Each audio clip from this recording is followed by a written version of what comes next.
Hyun stood at the entrance of the Galactic Academy of Xenobiology, his 3 hearts beating fast. He was far from home.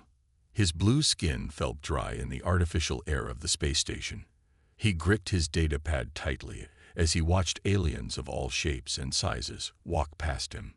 "This is it," he said to himself. "My first day at the most famous school in the galaxy." Hyun was from Cloria, a peaceful planet where the most dangerous animal was a plant-eating slug. He had never seen a real predator before. His people were calm and gentle. They had no claws, no fangs, and no fighting skills. They solved all problems by talking. A loud voice came from a speaker above him. "All new students, please report to dorm section 5 for room assignments." Hyun picked up his bag and followed the signs. The hallways were filled with creatures from 100 worlds. Some flew, some crawled, and some moved in ways he could not describe. When he reached room 547, the door slid open. Inside, 2 aliens were already unpacking. "Hello," said a female voice. "You must be our 3rd roommate." Hyun looked up to see Aventari. Her skin was almost see-through, and he could make out the shape of her organs. She had 4 arms and a friendly smile. "I am Dory," she said, "first year in Predator Studies." "And I am June," said the other alien. He looked like a walking insect with hard plates covering his body. "Tarkian, also first year." "I am Hyun from Cloria," he replied. "Nice to meet you both." The room was small but clean. 3 beds, 3 desks, and a shared bathroom. Hyun took the empty bed by the window. From there, he could see the stars. "Did you hear about our first field trip?" asked Dory as she arranged her clothes. "They are taking us to a real death world." Hyun nearly dropped his bag. A death world? So soon? Death worlds were planets so dangerous that most aliens could not survive there. They had extreme weather, deadly animals, or terrible diseases. "Yes," said June, his antennae twitching with excitement. "It is a place called Earth. I've been reading about it. Very dangerous. The whole planet is filled with predators that eat each other." Hyun felt sick. His people were not built for danger. "Don't worry," said Dory, noticing his fear.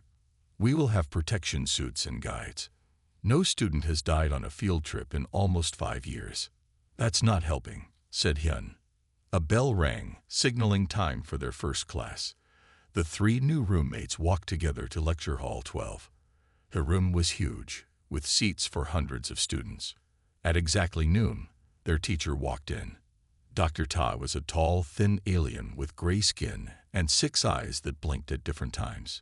He tapped the screen at the front of the room, and a large image of a blue and green planet appeared. "Welcome to Advanced Xenobiology," said Dr. Ta. "I am your professor, and this is Earth, our field trip destination for this semester." The room filled with excited whispers. "Earth is one of the most dangerous planets we know of," continued Dr. Ta. "It has over 8 million species, and many of them are trying to eat each other at all times." He swiped to a new image. It showed a creature with white, pointed teeth and dead, black eyes. "This is called a shark. It is only one of thousands of predators on Earth." Hyun's mouth went dry. The shark looked like a killing machine. "But the most interesting thing about Earth," said Dr. Tae, "is not its predators, but what the dominant species does with them." He showed a new picture. It was a creature that stood on 2 legs. It had no claws, no armor, and no natural weapons. "This is a human," said Dr. Ta. "They look weak, but they control the planet, and they do something no other species in the galaxy does." He paused for effect. "They keep predators as pets." The classroom erupted in shock. Hyun couldn't believe his ears. Keep predators as pets. It seemed impossible. As the students left class, Hyun's mind was racing. His first trip to a death world would be scary enough. But now he would face creatures that liked to eat other creatures, and meet the strange humans who kept them in their homes. He wondered if he had made a terrible mistake coming to this school. The next day, all first-year students gathered in the simulation room. Hyun sat between Dory and Jun, trying to stay calm. The large round room had no chairs.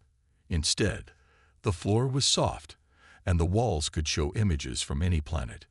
Dr. Tai stood in the center. Today, we will learn about Earth's most dangerous predators. This will help you prepare for our trip next week. The lights dimmed. Suddenly, the room changed. Hyun felt like he was underwater. A large, gray shape moved toward them. "This is a great white shark," said Dr. Ta. "It has 300 teeth and can smell blood from miles away." The shark swam right through Hyun. He jumped back even though it was just an image. Some students screamed. Sharks have existed for 450 million Earth years. They are perfect killing machines. The room changed again. Now they stood in a hot, dry place with tall grasses. "This is called a savanna," said Dr. Ta. A large yellow animal with sharp teeth appeared. "This is a lion. It hunts in groups and can bring down animals twice its size." Dory's clear skin turned pale blue with fear. "How do humans survive with these monsters everywhere?" she whispered. The room kept changing. They saw bears that could crush bones with one paw, snakes that could kill with a single bite, birds with claws like knives. Earth evolved in a way that created an endless battle between predator and prey, explained Dr. Ta. The prey gets faster, so the predator gets smarter. The prey grows armor, so the predator develops stronger jaws. Jun was recording everything on his datapad. "Fascinating," he said. "On my world, there is just one type of predator, and it hunts only at night." "But how do humans fit into this?" asked Hyun. "You said they keep predators as pets. How is that possible?" Dr. Ta smiled with all four of his mouths. "That is the most interesting part." He tapped his control pad. The room became a snow-covered forest. A pack of furry animals moved through the trees. They had pointed ears, long snouts, and sharp teeth. "These are wolves," said Dr. Ta. "About 15,000 years ago, humans did something no other species has done. Instead of just fighting predators or running from them, they made friends with them." "Made friends?" gasped the student from the back. "With teeth like that?" "Yes. Over many generations, humans selected wolves that were less aggressive and more loyal. They fed them, protected them, and bred them to create what they now call dogs." The image changed to show many different types of dogs. Some were large with thick fur. Others were small with short hair. All had the same basic shape as the wolves, but they looked softer somehow. "Humans keep these animals in their homes," continued Dr. Ta. "They sleep in human beds. They play with human children. They protect human families." The class was silent with shock. "But they still have the instincts of predators," said Dr. Ta. "They can run fast, bite hard, and track by smell. In many ways, they are still wolves, but their loyalty is now to humans." Hyun could not imagine sharing his home with a creature that had so many teeth. On his world, the most dangerous pet was a singing flower. "When we visit Earth next week, you will see many dogs," said Dr. Ta. "Do not show fear. The dogs can smell fear, and it confuses them. Remember your training and stay close to our human guides." After class, Hyun, Dory, and Jun went to the academy cafeteria. None of them felt very hungry. "I'm not sure I want to go anymore," said Dory, her food untouched. "Those teeth, those claws." "We have to go," said Jun. "This trip counts for half our grade. Besides, I want to understand how humans tamed predators. My people have tried for centuries with no success." Hyun looked out the window at the stars. Somewhere out there was Earth, a blue planet filled with creatures designed to kill each other, and humans who had somehow turned killers into friends. "I'm scared too," he admitted, "but I also want to understand.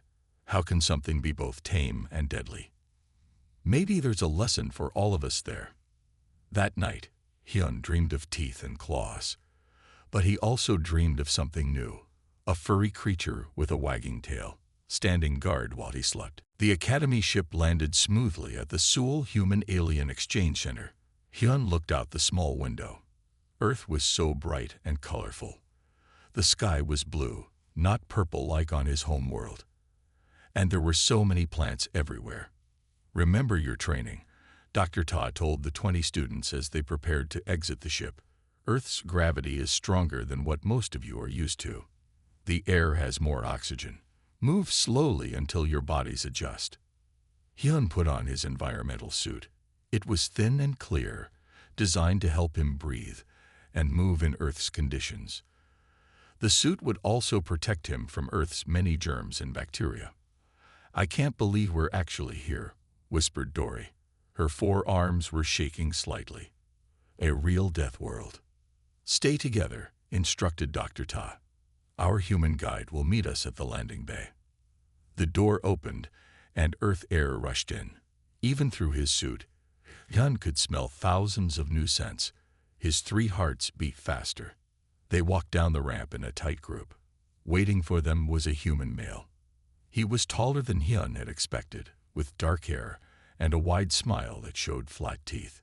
He wore a blue uniform with a badge that said Seoul Exchange Center. "Welcome to Earth," the human said in perfect galactic standard. "I am Minho, your guide during your stay. I am a xenobiologist specializing in interspecies relations." Dr. Ta stepped forward. "Thank you for having us, Guide Minho. My students are eager to learn about your world." "You've chosen an excellent time to visit," said Minho. "We're having our annual pet festival in the park tomorrow, which will be perfect for your studies on domesticated Earth species." Hyun looked around nervously. Would they see the deadly predators right away? Were there sharks nearby?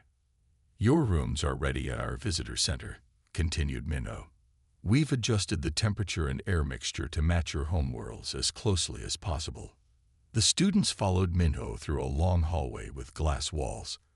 Outside, Hyun could see the city of Seoul. Tall buildings reached for the sky. Strange vehicles moved quickly on roads. And there were humans everywhere, walking, talking, eating. "So many of them," muttered June. "And they all look so soft. No claws, no armor. How do they survive?" As they reached the end of the hallway, Minho stopped by a door. "Just one moment," he said. "I need to get something before we continue." He pressed a button on the wall. The door slid open, and Minho whistled softly. "Come here, Danji," he called. Something moved in the room. Hyun heard the sound of feet tapping on the floor, and then it appeared. It was about knee-high to Minho, covered in golden fur that shone in the light. It had 4 legs, pointed ears, and a long snout. Its mouth was open, showing rows of white teeth. A pink tongue hung out, and its tail moved back and forth rapidly. "This is Danji, my golden retriever," Minho said proudly. "He's been with me for 6 years." The alien students froze. Hyun pressed himself against the far wall. A predator. Right here in the hallway. Not in a cage. Not on a leash. Just standing there, looking at them with dark eyes. "Don't be afraid," said Minho, noticing their reaction. "Danji is very friendly. He loves meeting new species." The dog made a sound. Woof. And several students jumped. Dory looked like she might faint. "Perhaps," Dr. Ta said carefully, "your companion could wait elsewhere while my students adjust to Earth. We have studied Earth predators, but seeing one in person is overwhelming." Minho looked surprised, then understanding dawned on his face. "Of course, I should have realized. On most worlds, predators are kept in containment facilities." He kneeled down next to Danji. "Go with Park, boy. I'll see you at home." Another human appeared and led the dog away. Hyun watched as the golden animal trotted alongside the human, occasionally looking back at the aliens with what seemed like curiosity. "I apologize for startling you," said Minho. "Dogs are so common here that sometimes we forget how they might appear to visitors. Tomorrow at the pet festival, you'll see many different breeds, but I promise they are all trained and safe." "Safe," whispered Hyun to June. Did he say safe? Those teeth looked anything but safe. As they followed Minho to their rooms, Hyun couldn't stop thinking about the dog. It hadn't looked vicious. In fact, with that wagging tail and bouncing walk, it had almost looked happy. How strange this earth was, where predators smiled and humans kept them as friends. The next morning, Hyun woke up feeling nervous. Today they would go to the pet festival. Today they would see more of Earth's tame predators. "Are you ready?" asked June. The insect-like alien had already put on his environmental suit. "Not really," replied Hyun. "But I want to learn. That's why we came to Earth, right?" The students met Minho in the lobby. The human was smiling again. "Good morning. I hope you slept well. The pet festival is only a short walk from here. We'll see hundreds of dogs today, along with some cats and other pets." Dory raised one of her 4 hands. "Are they all loose?" she asked. "Will they be running around free?" "Some will be on leashes, and some will be in a fenced area for games," explained Minho. "But don't worry, all the dogs at the festival are well trained and friendly." The aliens walked close together as they left the building. Earth's fresh air hit Hyun's sensors again. So many smells. The city was already busy with humans going to work or school. After walking for 10 minutes, they reached a large green space. Hyun had never seen so much open land in one place before, and it was filled with humans and dogs of all shapes and sizes. "This is Seoul Central Park," said Minho. "The pet festival happens here every year." Hyun stared in amazement. Some dogs were tiny, no bigger than his hand. Others were massive, with heads as high as a human's chest. Some had long fur, others short. They came in many colors: black, white, brown, gold, spotted, striped. There are over 340 different dog breeds on Earth, Minho explained. Each one was developed for a specific purpose: hunting, herding, guarding, or just keeping humans company. June took out his data pad and began recording. Subject can run at speeds of 45 km/h. Bite force estimated at 230 psi. Auditory perception extends far beyond human range, yet human children are permitted to embrace them. It was true. Hyun watched as a small human girl, perhaps only 5 or 6 years old, threw a ball for a large black and tan dog. The dog, Minho called it a German Shepherd, could have easily knocked the child down or worse. Instead, it gently picked up the ball in its mouth and brought it back to her. The girl hugged the dog around its neck, and the animal licked her face, making her laugh. "How is this possible?" Hyun asked. "That predator could hurt the child, but it doesn't. Dogs see their humans as part of their pack," explained Minho. "They are deeply loyal and protective, especially of children. A well-raised dog would give its life to protect a human child, even one it has never met before." The class moved through the festival, observing different activities. In one area, dogs were running through tunnels and jumping over bars in what Minho called an agility contest. In another, they were showing how well they could follow commands from their humans. "Now," said Minho, "we have a special demonstration from Seoul's K9 police unit." A section of the park had been roped off. A human in a police uniform stood with a sleek, muscular dog with pointed ears. "This is a Belgian Malinois named Buck," explained the police officer. "He is trained to catch criminals and find hidden drugs. Today, he will show you how he helps us catch bad guys." Another human walked into the area wearing thick padding all over his body. He had a cushioned arm guard that looked like a giant oven mitt. "Our volunteer will play the role of a criminal," said the officer. "When I give the command, Buck will chase and stop him." The criminal started running. The officer shouted a word, and the dog exploded into motion. It moved so fast that Hyun could barely follow it. In seconds, the dog caught up to the running man and leaped through the air. Its jaws clamped onto the padded arm with such force that the man fell to the ground. Good boy, Buck, called the officer.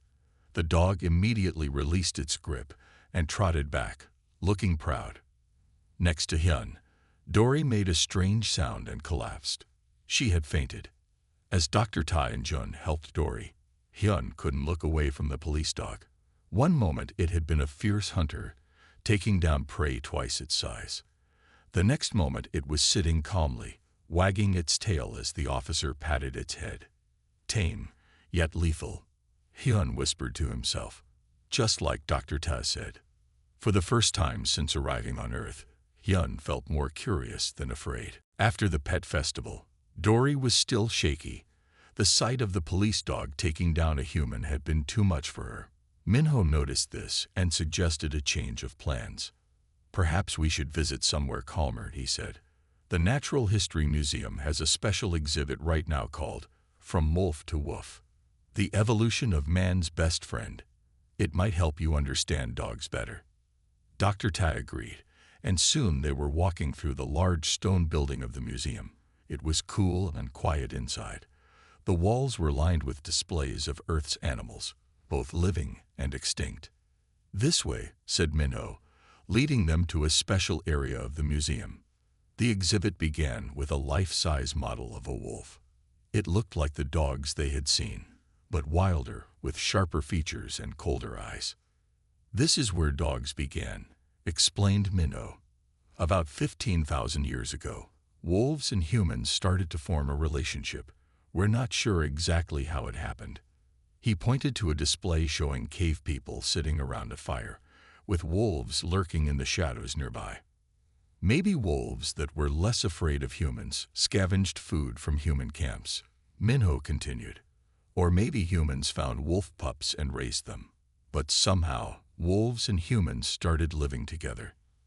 The next display showed early humans and more friendly-looking wolves hunting together. Humans and wolves both hunt in groups and use similar strategies, said Minho. Working together, they could bring down larger prey and share the meat. Hyun studied the display carefully, so it was helpful for both sides. Yes, said Minho. The wolves got steady food.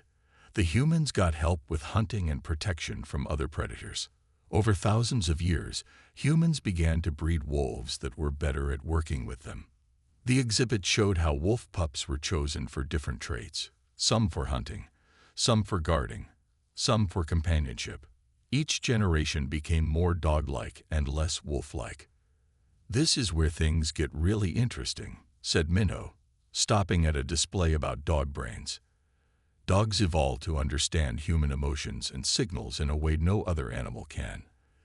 They can read our faces and know when we are happy, sad, or afraid. June's antennae twitched with interest. They evolved to understand an alien species better. That's unusual. Very unusual, agreed Minho. Dogs and humans co-evolved. We changed together. Some scientists think that humans developed their civilization faster because of dogs. With dogs to help hunt and guard, humans could settle in one place and build cities. The next display showed a diorama of a wolf pack taking down a moose. The wolves worked as a team, surrounding the much larger animal. But they're still predators, Hyun noted, looking at the sharp teeth tearing into the prey. That's the beauty of it, Minho explained. Dogs retained their predatory instincts, but redirected their pack bonding toward humans. They see us as their family to protect. They moved to a section showing dogs throughout human history. There were paintings of dogs with ancient kings, statues of dogs guarding temples, and photos of dogs in wars. In every human civilization, dogs have been there, said Minho. They've been gods, heroes, workers, and family members. No other animal has been so close to humans for so long. The final display showed the incredible variety of modern dogs, from tiny lapdogs to massive working breeds. Some dogs were bred to hunt rats, said Minho, pointing to a small terrier. Others to rescue people from water or snow. He pointed to a large, heavy-coated dog. Some to guard sheep from wolves, their own ancestors. Hyun stared at all the different dogs. But they can all breed with each other. They're all the same species. Yes, said Minho. All dogs are the same species, Canis familiaris. From the tiniest Chihuahua to the largest Great Dane. They're all dogs, all descendants of wolves. As they left the museum, Hyun had a new understanding. Dogs weren't just tamed wolves. They were something new. A species shaped by a relationship with humans, evolved to be both predator and protector. I think I'm starting to understand, he said to Doherty and June. It's not that humans made wolves harmless. They made them loyal. Big difference. Doherty still looked nervous. I'm not sure I'll ever be comfortable around them. Maybe not, said Hyun, but I'd want to learn more. The next day, Minho invited the alien students to visit his family home in the countryside. It was a chance to see how humans lived outside the city. Dr. Ta thought it would be a good experience for everyone. My parents have a small farm about an hour from Seoul, Minho explained as they rode in a large transport vehicle. There's more space there, and you can see some of Earth's natural environment. Hyun looked out the window. The buildings of the city gave way to green fields and rolling hills. Earth had so much open space and so many plants. It was beautiful, but also strange to someone who grew up on a world with 3 moons and purple skies. When they arrived at Minho's family home, an older human woman greeted them warmly. Welcome to our home, she said. I'm Minho's mother. You can call me Mrs. Kang. The house was made of wood and stone, with a large yard surrounding it. Behind the house were fields of growing plants and a few animals in fence areas. Those are chickens and goats, Minho pointed out. We keep them for eggs and milk. As they walked toward the house, a familiar golden shape bounded around the corner. It was Danji, Minho's dog. The alien student stiffened. Don't worry, said Minho. Danji lives here when I'm working at the exchange center. He's very gentle. Danji wagged his tail and barked once in greeting, but seemed to sense the alien's fear. He kept his distance, watching them with curious eyes. Inside the house, Mrs. Kang had prepared a meal of traditional Korean dishes. The aliens had special food packets designed for their different digestive systems, but they could smell the spicy, rich aromas of the human food.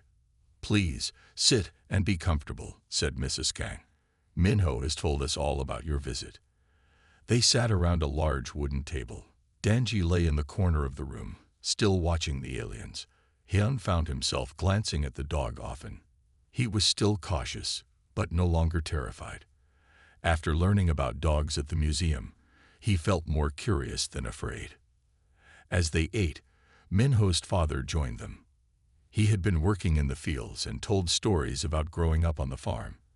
The aliens asked questions about Earth farming and weather. It was a pleasant meal, and even Dory seemed to relax a little. Then something unexpected happened. The windows were open to let in the cool evening air. Outside, the sun was setting, painting the sky in red and orange. Suddenly, Danji lifted his head. His ears perked up, and he made a low sound in his throat. Everyone stopped talking.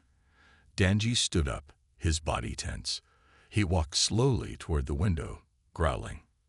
"What's wrong, boy?" asked Minho, looking concerned. Danji barked sharply, then began barking louder and more urgently. He ran to the window and put his front paws on the sill, still barking. "Something's outside," said Minho's father. He got up to look. Suddenly, Danji jumped down and ran to where the aliens were sitting. He stood in front of them, facing the window, his fur standing up along his back. That's when they all saw it, a long, thin shape sliding across the windowsill and into the room. It was green and brown with a diamond pattern on its back. "Snake," shouted Minho's father. Everyone stay still. The snake slithered onto the floor. It was about as long as Hyun's arm and moved with quick, smooth motions. Its tongue flicked in and out, tasting the air. "It's a pit viper," whispered Minho. "Very poisonous." The alien students froze in fear. Another Earth predator, but this one was definitely not tame. Danji positioned himself between the snake and the gathered group. He barked fiercely, never taking his eyes off the intruder. The snake coiled, raising its head and making the hissing sound. "Don't move," said Minho's father. "I'll get something to catch it."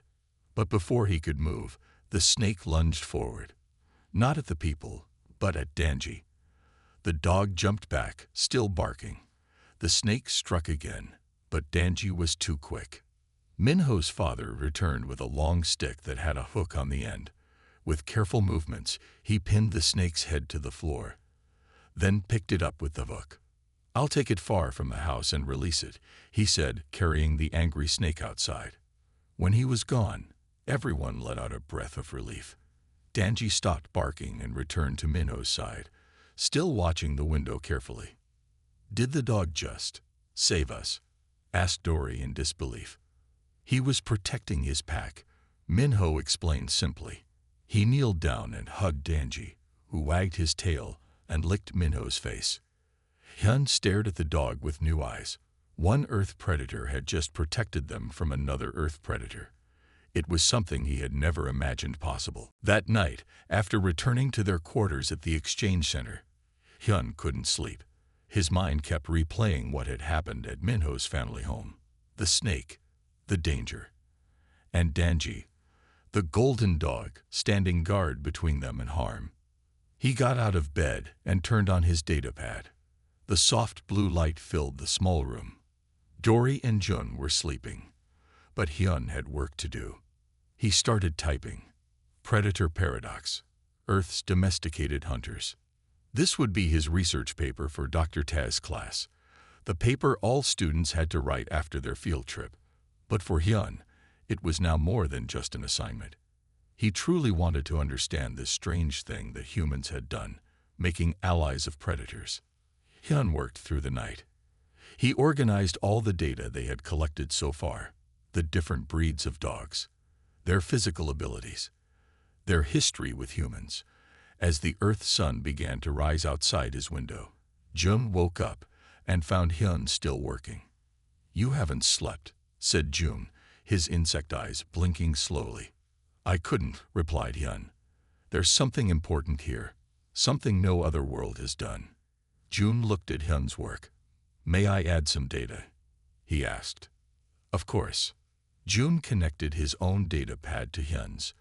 Numbers and charts appeared on the screen. Jun had been collecting statistics about dogs since they arrived on Earth. "Look at this," Jun said, pointing to a chart. "Modern dogs are actually more dangerous than many alien predatory species from Category 3 planets. Their teeth can apply more pressure. They can run faster. Their sense of smell is 40 times better than a human's. But they cause fewer deaths," said Hyun, looking at another chart. "Exactly.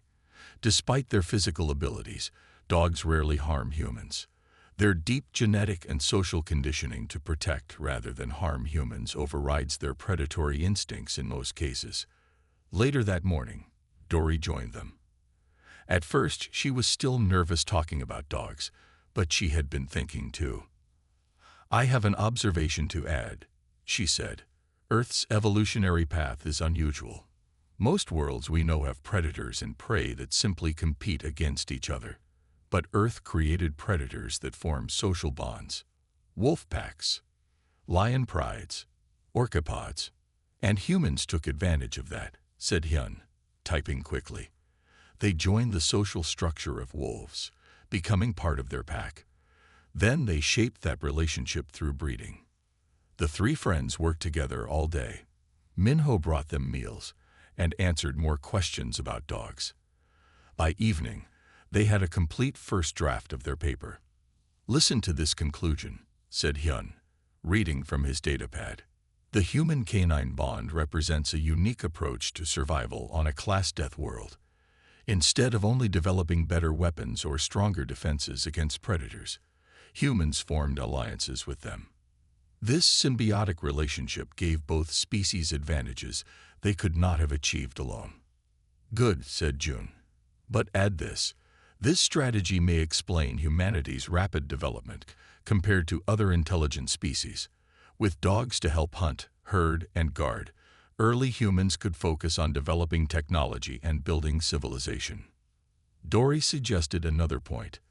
While most galactic species see Earth as dangerous because of its predators, humans succeeded because of their predators, not despite them. Hyun added both ideas to the paper. As he worked, he thought about Danji. The dog had been ready to fight a poisonous snake to protect them. Aliens he had just met. That level of loyalty was something special. When Dr. Tame reviewed their work the next day, he was impressed. "This is a new perspective on Earth's evolutionary history," he said. "Most visitors focus only on the dangers of Earth. You've identified one of humanity's greatest strengths, their ability to turn potential enemies into allies." Minho read the paper too. He smiled when he finished. "You understand something that took us thousands of years to learn," he said. "Living on a world filled with dangers, humans had a choice: fight everything or make friends with the right predators. We chose friendship with wolves, and both our species changed forever because of it." Hyun felt proud of their work, but something was still missing. He wanted more than just to understand dogs. He wanted to experience what humans felt, that bond with another species. "Minho," he asked, "could I meet Danji again? Not just see him, but actually meet him properly?" 3 months later, Hyun stood on a stage at the Galactic Academy of Xenobiology. The main lecture hall was filled with students and teachers from across the galaxy. Dr. Ta sat in the front row, all 6 of his eyes watching proudly. Next to Hyun stood Dory and June. Their presentation about Earth dogs had become the most talked-about research project of the year. Today they would share their findings with the entire academy. "Fellow students and respected teachers," Hyun began. "When we first went to Earth, we were afraid. Earth is known as a class death world for good reason. It has more predators than most planets. It has extreme weather. Even some of its plants can kill you." Images of Earth's dangerous creatures appeared on the screen behind him. Sharks, lions, bears, and snakes. "But Earth isn't just dangerous because of its predators," Hyun continued. "It's remarkable because of what its predators became. Specifically, what happened between humans and wolves." The image changed to show a wolf pack, then a family with a dog. June stepped forward. "The data is clear. Dogs have the physical abilities to be top predators. They can run at high speeds. They have powerful jaws. Their senses are much sharper than humans, yet they use these abilities to protect humans, not hunt them." He showed charts comparing dog abilities to other predators from different worlds. "This protective relationship gave early humans an advantage," June explained. "With dogs to help hunt and guard their homes, humans could focus on developing tools, farming, and eventually technology." Dory spoke next. "Most worlds with predators have one of 2 outcomes. Either the prey species develop powerful defenses or they are eaten. Earth took a third path: cooperation between species." The audience was silent, taking in this new idea. "This may explain why humans have advanced so quickly into space," Dory said. "They didn't just survive their world's dangers. They turned those dangers into advantages." Hyun stepped forward again. "Earth isn't just a death world. It's a world that taught its species to form bonds across species lines. Humans didn't just tame wolves. They formed a partnership that changed both species forever." The presentation was a huge success. Students from all years came to ask questions. Teachers wanted to know more about the research methods. Even the academy director spoke with them. "This changes how we view class death worlds," the director said. "Perhaps other dangerous planets have similar opportunities for cooperation that we've overlooked." Dr. Tai was the proudest of all. "This may be the most important insight from our Earth trip," he told them.